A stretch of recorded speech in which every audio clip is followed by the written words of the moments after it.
Hi, I'm Jonathan Black, and thank you for watching part two of my jail story from 2017 at the Toronto South Detention Center.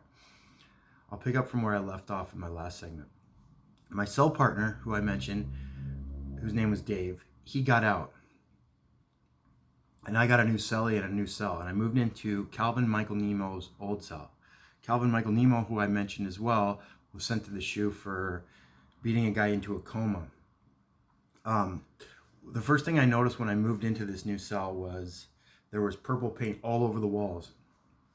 What had happened was the crime scene investigation unit had gone in to do detective work after Nemo's incident with the other inmate where he'd beaten the guy, and they were looking for blood spatter, and this was the forensic paint that they put on the wall, purple. So it really changed the whole motif of the cell from the cream white paint that was there underneath. My new cell partner was a fraud guy from Ghana in Africa. Although he was born in Ghana, he spent most of his childhood and adolescence in Canada. So his cultural norms were more North American, so to speak. But he wanted to recruit me into the fraud, which was pretty common because a lot of the fraud guys saw me as sort of a clean cut guy who would make a nice part of their team. And what they would want me to do is go into a bank, open an account with fake ID, but a real identification, real social insurance number of a real citizen who had built up and established good credit in the community. And with that new account, you get a credit card. What these guys were doing was they take those credit cards, have you go into a Home Depot and buy a whole bunch of building supplies, a list of which they had been given to by builders. You buy those building supplies, they sell it to the builder for half price, and whatever the proceeds are, you split with whoever provided you with the documents.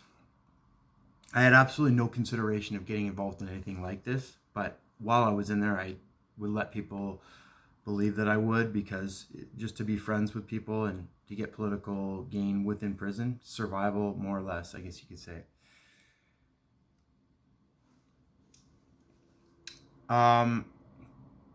About 3 weeks after the Calvin Michael Nemo incident, we had a 3-day lockdown. After the 3-day lockdown, I wanted to use the phone. 3 of the phones were there was a waiting list all day. I asked one guy who controlled the last phone, who was a volatile guy that I normally would avoid. He was a bully. He would get drunk off the brew and bully other inmates and take their share of whatever food, brew, etc. He'd yell at the TV. When he was moved around the jail for medical, for court, and so forth, he was treated as what's called a P4 inmate, which is basically you get the Hannibal Lecter treatment. They put a thing over your head. They shackle you when other people can move around freely. This guy was shackled and locked up tightly. I'm assuming he must have attacked staff or something like that at some point. He let me use his phone, and he said, you can use it for 15 minutes. I went over by a minute. At that point, he was right there by the phone. I hung up the phone call and said, thank you for letting me use the phone. An hour after that call, it was lunchtime. I did a trade. I double stacked one of my sandwiches. I went into my cell to do that. He comes into my cell. I was terrified. This is 2 weeks after the other guy was beaten into a coma. He's asking, why did I disrespect him? He's using racial epithets against me. He immediately hits me with a hook and then an uppercut, and he splits my chin open with the uppercut, and I start to bleed right away. And I know I have to fight this guy. This is kind of a life or death situation. That's the way I'm looking at it at this point. I fake right, and I go to hit him with the left, but I was going to go for his chin. But when he blocked my right, his collarbone was like popping out of his shirt, and I went for it, and I hit him flush right on the top of the collarbone, and I could hear it kind of crunch, and it felt good, and he wobbled back a little bit, and I grabbed him, and I shoved him gently towards the door. I didn't want to smash him through the door because that's going to get the attention of the guards, and that's considered dry snitching. Dry snitching is when you inadvertently get the attention of the guards. You're not passing them a note, you're not telling them something's going on, but you did something to get their attention. And I didn't want that. It's frowned upon. So I gently shoved this guy through the door while I'm holding on to him. And as soon as there was enough gap in the door, I let go of him and I prayed that he'd leave.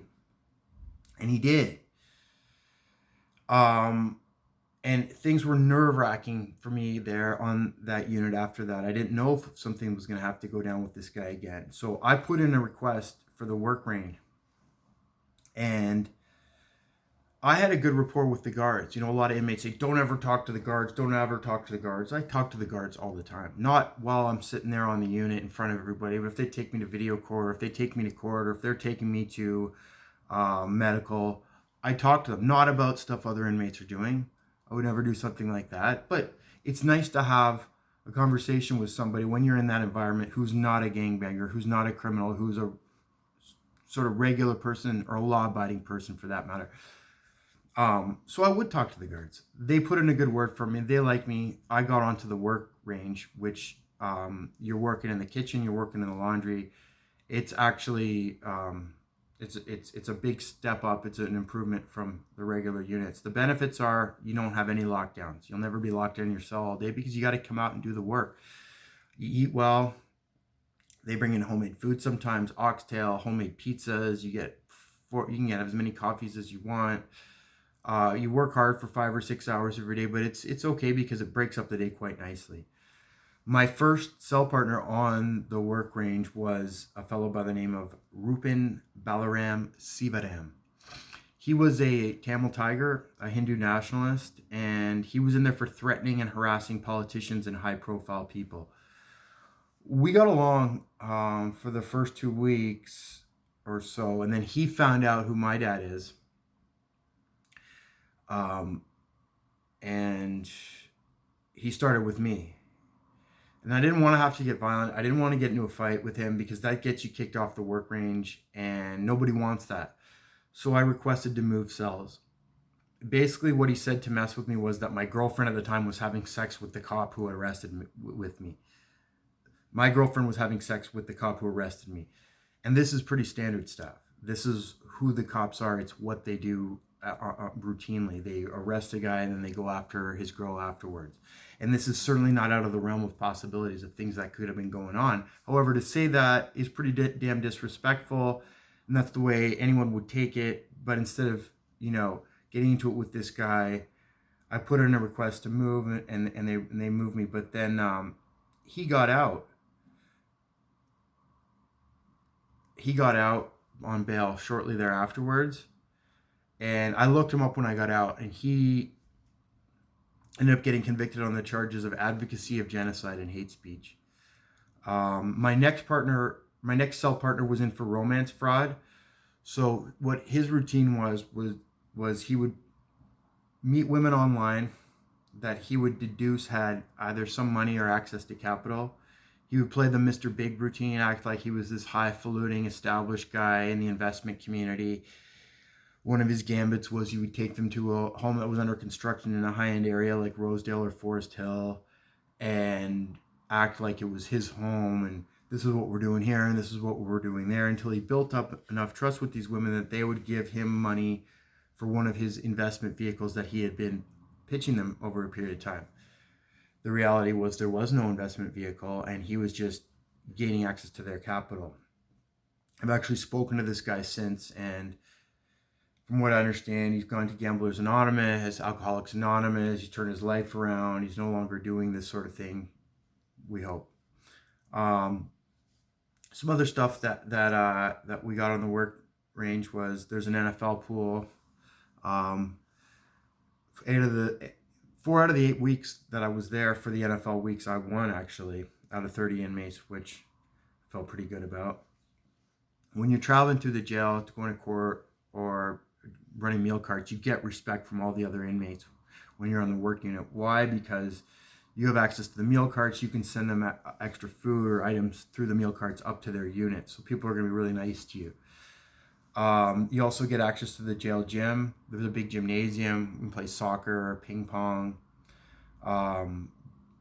throw the baseball around, that sort of stuff. I found out a couple of weeks after I got on the work unit, there was a code blue, which means there was an act of violence on my old unit. So it means there's either a melee, a fight, or a riot. I heard about it. I heard it over the loudspeakers in the jail, and I asked the guards what had happened. It turns out the guy that I had a problem with, who came into my cell and attacked me, well, he got smashed really bad and was in medical himself now. He was not a popular guy. He'd upset some other inmates as well. So that's what happened to him.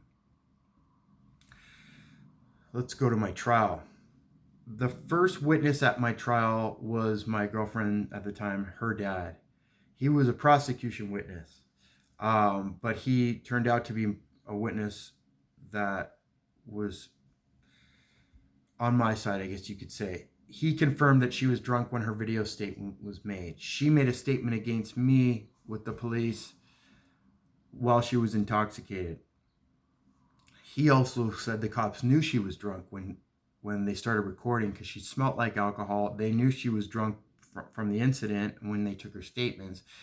He took her to a bagel restaurant. Her dad took her to a bagel restaurant before he took her to the police station. When he went to the bathroom, she took ordered 2 beers and drank them quickly, and he caught her doing that. So that was in addition to what she'd already been drinking. It also became clear that what had happened was she was on bail at the time of my arrest for something that a domestic that she got involved with previously with one of her exes before she even met me. One of her conditions was that she wasn't to be drinking alcohol herself. Her dad on the stand made it clear that the police said to her that she was going to get arrested that day for breaching her bail conditions from her previous charges if she didn't come down to the police station and make a statement against me. The first question on the video statement from the police was, "Are you sober?" And she said yes. She was lying, and they knew she was lying. The next witness was my ex-girlfriend herself. The prosecutors opened up her testimony by reminding her that if she makes a statement contrary to a previous statement that was made under oath, which would have been the video statement in this case, she can be charged with perjury and given up to 5 years in prison for that. So they're scaring her right off the bat to try to get her to corroborate the original story that she told to police, which was a lie. The prosecutor kept trying to create this aha moment by getting her to admit that something that she said in the video statement was true. And the girl, my ex-girlfriend now, she made it clear on the stand that not only was she intoxicated when she was making the statement, but she was also threatened with jail for breaching her existing conditions on bail for another domestic dispute. And she was also under the impression that I had been doing things that I wasn't, and it was almost a revenge thing as well, the reason she was making this statement.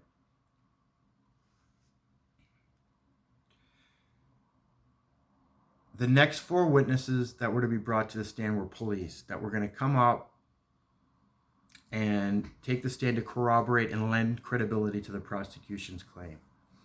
I had an arrow in my quiver for this very thing. One of the cops had been hitting on my girlfriend at the time at the hospital the day of my arrest. He got her email and also gave her the day of the alleged incident at the hospital. So she emailed him, and he emailed her back after I figured out that she had his email, and he had a whole bunch of unkind things to say about me. And he was also suggesting that him and her get together. The police officer and the complainant in my case. The police officer, who's also a witness in my case, is emailing the complainant in my case saying disparaging remarks about me and encouraging her to essentially go on a date with him.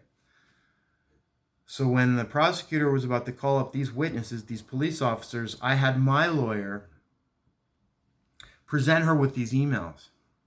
She immediately called off the cops. And at that point, I knew she knew that the case was over. This case was a big deal for her. She was choked up that things went so bad, and I could tell that by the look in her face.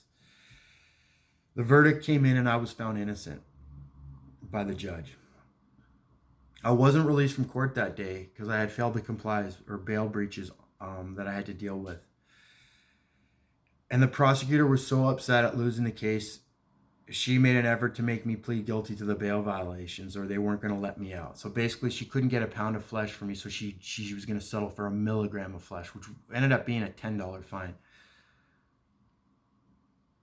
The next day, I went to court to plead to the breaches. My own lawyer tried to convince me that I was going to have to wait from December into January in custody in order to settle the charges with the breach of bail. To make an even longer story shorter, he was hanging out with the complainant, my ex, at the time, my girlfriend at the time, before my trial.